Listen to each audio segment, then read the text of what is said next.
ভাই সজীব অজেদ আপনি কোথায়? সজীব অজেদ জয়, আপনার মা আসতেছে দেশে, বাংলাদেশে, আপনি বাহিরে থাকবেন। এটা কিভাবে হয় কন? আপনিও আসেন, আপনি চট করে বাংলাদেশে চলে আসেন। আপনি সহ, আপনার মাকে সহ, আপনাদের সকলকে সহ জেলে বন্দি করার জন্য বাংলাদেশের মানুষ অধীর আগ্রহে আছে। আপনি সহ চলে আসেন। আপনার মা যেহেতু আসতেছে, আপনি বাহিরের দেশে কেন বসে আছেন? আমেরিকায় কেন আছেন ভাই?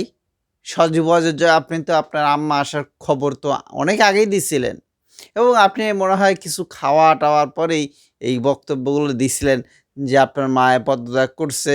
আবার ফির আপনি একবার বলছেন যে, করে নাই।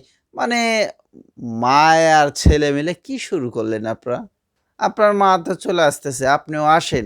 যাই হোক আওয়ামী লীগের নেতাকর্মীরা তারা ওয়েট করতেছে যে আপনারা আসেন। আপনারা আসলে পরেই তারা আবার ক্ষমতায় বসবে। আপনাদের জন্য ফাঁদা ওইদিকে তৈরি করা হইছে যে আপনারা আসলেও চট করে নিয়ে যেয়ে সে বন্দি কারাগারের মধ্যে রাখা হবে। তো যাই হোক আওয়ামী লীগ বেশ মোটামুটিভাবে তারা উজ্জীবিত এবং তারা বেশ আনন্দেই আছে বলা যায় যে শেখ হাসিনা যেহেতু এখনো পদত্যাগ করে নাই, তার মানে এখনো আমরা ক্ষমতায় আছি। গোপালগঞ্জবাসী কোথায়? আপনারা রেডি আছেন তো? থাকেন, আসতেছি। থাকেন আপনারা, খেলা হবে। জয় বাংলা আবার হবে। কি বলেন?